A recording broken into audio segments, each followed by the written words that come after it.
Today, I'm a Nexus drunkard. Actually, I'm a Syndicate minion. That's the new title system. It's part of the update. It's basically skins for items. You can buy them and then you have them. Isn't it lovely? It's actually not lovely, believe it or not. Most of these bonuses that you have to achieve to unlock titles are just fame bonuses, which isn't super exciting. There are some other titles to earn that aren't from achievements though. All of them being on the Battle Pass, the most controversial feature of this update. The free pass has fewer rewards than we're used to from free campaigns, which people hate. It's also a monumental task to complete this. You get 2 months, so that's 200 base experience for 1 battle pass point, and you need over 2 million battle pass points to actually complete the battle pass you can see here. Now the cosmetic and battle pass features of this update may be stupid, but there was also a Sorcerer Rework and new weapon types. You can see I've got the Morning Star now on the reworked Sorcerer class. The Morning Stars are a close-ranged, high DPS alternative to wands, which are long-range piercing. These don't pierce and they have a low true range, but they do lots more damage. I've heard that the damage is not too high and people don't like it because it doesn't scale well with defense, having 5 shots that each do relatively low damage on their own, which is a shame because these are actually really fun to use. There's also a flamethrower UT, which unfortunately, despite running many nests, I was not able to get. So overall, this weapon could use a bit more damage, I guess. It feels fine to me, honestly, for the most part. But like I said, it doesn't scale well with defense, so all these lower defense Godlance enemies are going to be melted by it. As for the actual Sorcerer reworks, there's not too many changes. The scaling of scepters has been changed. Some of them have stat mod, which is more than just wisdom. For example, the Scepter of Devastation scales with attack and wisdom. There's also a new effect added, the Shock Blast. This is the star of the show. And the Shock Blast is an AoE that will damage the enemy that is shock blasted, as well as nearby enemies. So the Avatar, for example, you can see he has an AoE on himself that will go off every little once in a while. Now, you can only have 1 Shock Blast on an enemy at a time, but different scepters, like the Scepter of Fulmination, will do a different Shock Blast to the tiered scepters, so you can have both of those going at once. All tiered scepters have the same Shock Blast type, so you can't stack those. So this doesn't sound like a very big change, but it actually makes Sorcerers super good at crowd clearing. I can't really show this off at Avatar. Avatar is a single target that has tons of defense, by the way, so this Morning Star is going to be useless. Of course, these tiered weapons, the alternate tiered weapons, are not meant to completely replace the regular tiered ones. These are supposed to fill a different niche. You can see these rooms are getting cleared out very easily by my Scepter. In addition to the Scepter rework, Sorcerer also got 5 attack and 5 dexterity increased to his max cap, so you're doing more DPS stats than Summoner by a lot. Your base damage on Sorcerer, even not counting your Scepter, is going to be extremely high. And with the addition of Morning Stars, you're going to have an easier time getting a high damage single target weapon. So as far as the alternate weapons go, the sub weapons, the Morning Star is probably my favorite. Even though it doesn't do a whole lot of damage, it's still very fun, very powerful, and it's a good single target weapon, easy to get, unlike some other single target untiered items for wand classes and opes. This is an event boss. Say hello to Izel the Grand Shaman. The next sub-weapon is the Spellblades. These are not going to be doing more damage than Staves. Of course, Staves are already the high damage weapon for staff classes. The Spellblade instead tries to go for utility, having both a piercing projectile and an armor piercing projectile, and those are not the same projectile. This may look like one singular projectile that's firing in a line, but it's actually 2 projectiles that are stacked on top of each other. One of them is going to be hitting multiple targets and ignoring defense. The other one is just going to be doing more damage. So for single targets, you'll still be able to do something, but this is more of a utility, multiple targets, piercing through high defense sort of thing. This is the new dungeon. It was on testing, but it was incomplete. Now it's only partially incomplete. You can see the visuals are not exactly what you'd expect from a modern day dungeon. The bosses look fine though, all of them are fully animated now. So I used to kind of hate Spellblades. They do have less range than normal staves as well, but they're actually not that bad. They're fine to use, they have utility unlike some of the other alternate weapons. This phase is a little complicated. You want to shoot the Nefret first, and then you want to move to the middle to kill Ram. Nefret, you want to dodge these daggers. Now you'll notice that Ram fires AoEs on the inside, and then doesn't fire AoEs on the inside. So when Ram's not firing AoEs on the inside, the middle's completely safe. Patience, this is a phase that's very scary, you're sickened the entire time, but you're actually relatively safe if you stand right here. And now I don't have to worry. I can stand still. If I take a couple shots, it's not too big a deal. Of course, I could focus on dodging, but I'd rather focus on pushing the phase to its end and just like that, it's already almost over. We barely even had to do anything and it's done. The Wanderer will perform 4 phases, choosing from a pool of 5 different attacks each time. One of them, or 2 of them, are really dangerous. This is one of the dangerous ones, Ram Through. There's going to be a lot of shots firing out. These do high damage. Then she's going to chase. There's also these shadow clones that pop up constantly. You want to be ready for when she chases and for when she goes back to the middle. She's going to go back to the middle now and fire another barrage of high damage shots. More shadow clones throughout the entire phase. Watch out for the chase. Oh, it's over. Never mind. You don't have to watch out for the chase when it ends. Dodge this. This phase is a little bit overwhelming if you don't know what to expect, but it's actually extremely easy. You stand right here. The swords are going to rotate clockwise and the circles are going to rotate counterclockwise. So keep that in mind while you're rotating. There's also little swords. They don't do a lot of damage though. They're nothing to worry about. And the phase is over before you know it. Running away cowards. This phase is horribly deadly. There's a little circle you can circle around in the middle sort of. But little shadow clones are going to come out of these portals and fire insta-kill AoEs, and the Wanderer is going to be chasing you with a very powerful attack. So you need to watch out.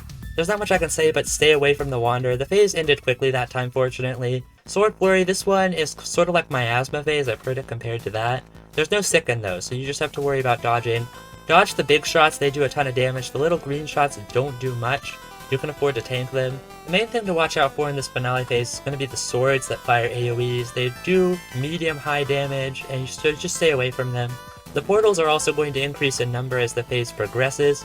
This is the most dangerous part of the phase. You can see there's lots of portals. Keep an eye for when this one fires, and then when it fires you can cross over it. It'll be safe for a few seconds before it fires again. You can see right there that one just shot, so I'll cross over it. And just like that, the phase is over, and I got an adventurer's belt, apparently. Longbows are the new weapon type for the bow classes, and these actually use the burst mechanic, which historically has been very bad. It didn't scale with Berserk, but it does now, so bows are actually pretty good. These are a high damage alternative to bows. These don't pierce, and they have better range since all the shots meet up at your maximum range. I probably don't like longbows as much as I like Morningstars, but they're definitely among my favorites of this weapon subtypes, despite the burst. The burst does hurt a little bit at times, but it's hard to notice when you're in the heat of combat. These also don't have armor piercing. These are the damage alternative to bows, which have the piercing and the armor piercing.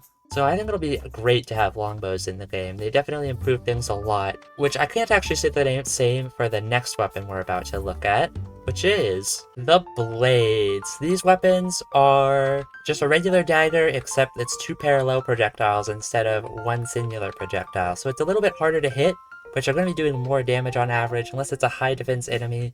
There aren't any enemies here, naturally. So basically, they don't do anything different from daggers at all. They don't really do more damage. Daggers didn't need a high damage alternative. They're already not piercing, do decent enough damage. Although people don't like daggers all that much, these aren't much better. They're just the 2 projectiles. It's like double the daggers, which I think is kind of the point. These have the same just about everything. They look cool, I'll give them that, but in terms of being a sub-weapon, they're not very good at it since they just do everything better than daggers do pretty much. They don't do anything different. While we're using the blade though, there is an assassin rework. If I hadn't just gotten quieted, I'd be using it right now.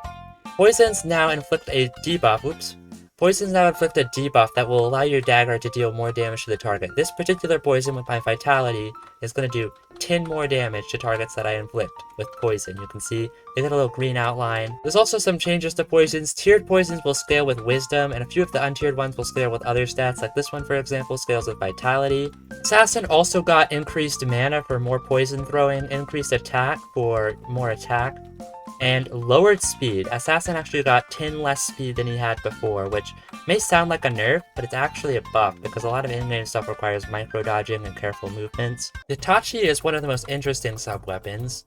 Like the Morningstar, it's a higher damage alternative to katanas, but unlike the Morningstar, instead of sacrificing piercing and maximum range, it sacrifices maximum range, but also minimum range, because the shots start a good tile away from your character. They meet up in an X shape, and then they're out of life. So that means that you have a sort of sweet spot where you're doing lots of damage. It's it's like a 3 tiles away from your character, which on a samurai or something is not too bad, Kensei as well. The damage is better than katanas. I'm not sure how much better.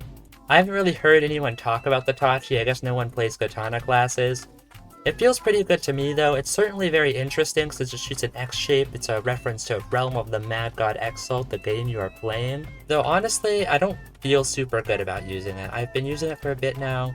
I don't feel good using it, as good as I would have thought. The final sub-weapon type, this is the alternative to swords, is the Flail. This is once again a utility-oriented weapon, although unlike other utility weapons, this one can still do damage. All of the shots from this weapon hit multiple targets, and the chain links, the 2 chain links ignore defense, so it's a very utility-oriented item. However, if you are hitting all 3 chain links, which is at 1.88 range by the way, almost point blank, you are doing about the same damage as swords, so if you want to play risky, you can do good damage while also piercing. The shot's boomerang too. This is more for the flail effect that they have, but it also have a little bit of use. It's kind of like Arcane Rapier, if you've seen that item from the Ancient Ruins.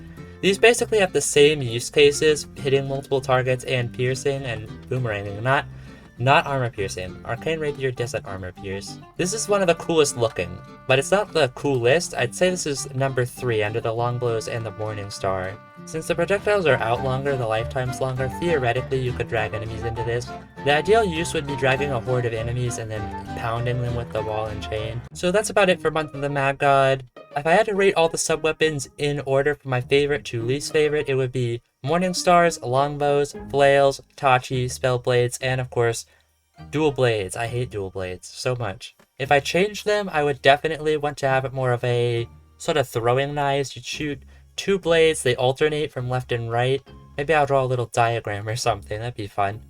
And they would all armor pierce probably, and be fast. They'd be fast little projectiles. You'd shoot lots of little ones, but it wouldn't do a ton of damage, I don't think. As for the events in the Battle Pass, they feel rushed at best. Hopefully the dungeon Interregnum and all that gets polished and becomes a permanent release. I think that'd be fun. As for the Battle Pass, it's going to be with us for another 2 months, and there's a decent enough chance that Deca lowers the requirement to get to the high tiers, but the rewards are going to stay the same they are, at least for this Battle Pass. In future Battle Passes, hopefully they'll be more generous with the free rewards. Other than that, there really isn't much to say about the Battle Pass. I wish the rewards were better, I wish the scaling was less harsh, but those can be changed in the future. Hopefully they are. There's some other little things about this event that are just weird and feel rushed. The entire event as a whole just feels kind of low quality because all these little things add up. And then of course there's this.